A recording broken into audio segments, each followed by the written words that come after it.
Hello students, कल हमने layout of distribution system में इसके 2 टाइप्स पढ़े थे। बाकी के आज 2 हम आज पढ़ेंगे। ठीक है, तो थर्ड पॉइंट है हमारा इसमें रिंग सिस्टम। ठीक है, तो रिंग सिस्टम में क्या होता है? रिंग सिस्टम में देखो डेफिनेशन से पढ़ते हैं इसकी से।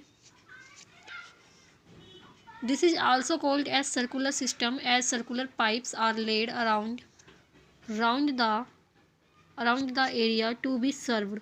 क्या है? रिंग सिस्टम को हम एक सर्कुलर सिस्टम भी बोल सकते हैं। ठीक है, यह सर्कुलर सिस्टम भी बोल सकते हैं as a circular pipes.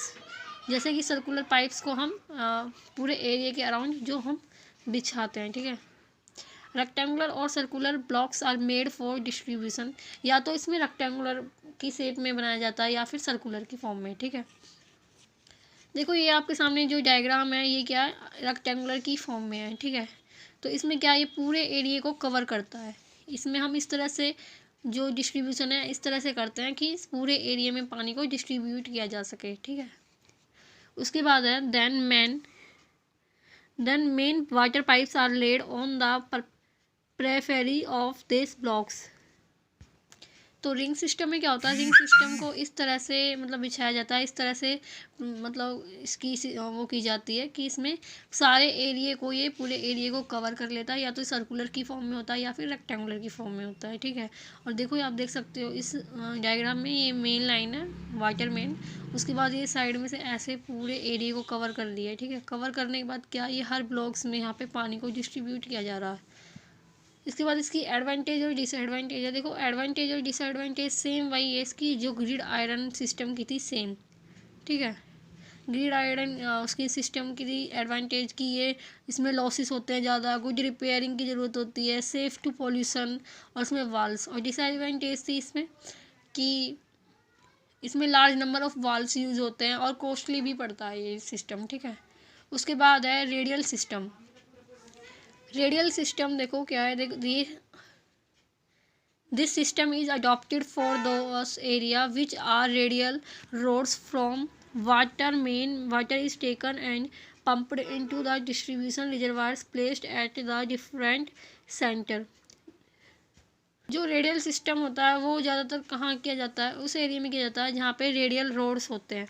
From water main मतलब जहाँ से पानी आता है। ठीक है, water is taken and pumped into the distributed, पानी को वाटर सोर्स से लेके और फिर डिस्ट्रीब्यूट करना।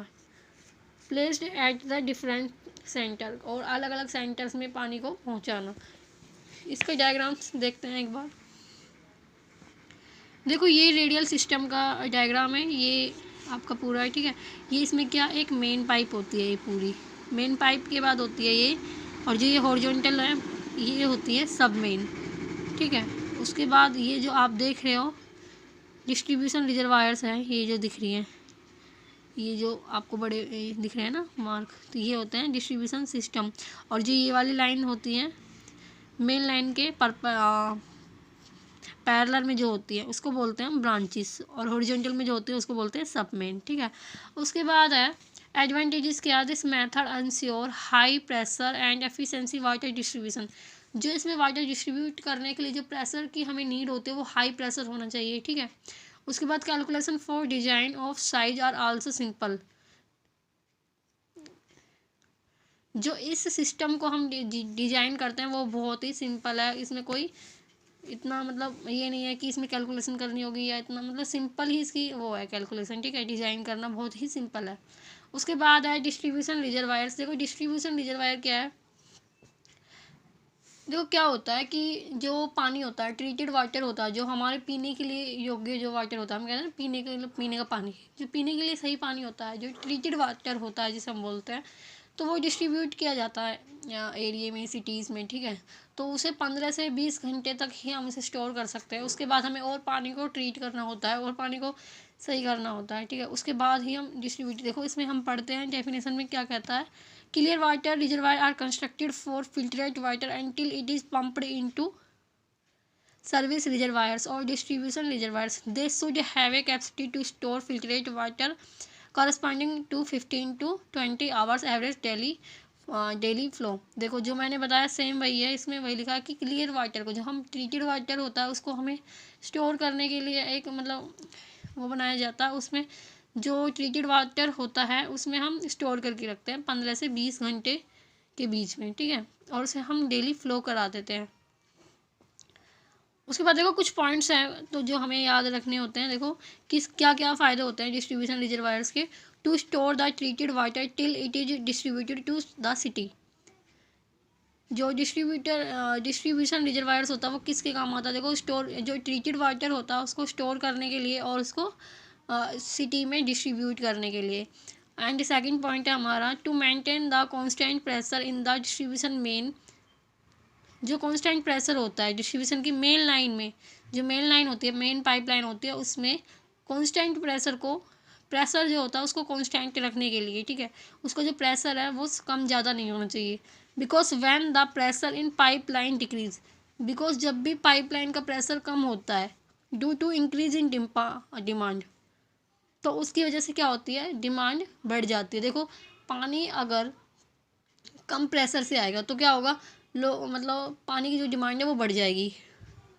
एट पीक आवर्स होता है क्योंकि देखो इंटरमीडिएट सिस्टम में क्या होता है, मॉर्निंग और इवनिंग में पानी को हम डिस्ट्रीब्यूट करते हैं, ठीक है, तो उसमें पीक आवर्स मतलब कुछ कम समय के लिए हमें ज़्यादा पानी चाहिए तो हमें प्रेशर भी ज़्यादा देना ही होगा उसमें।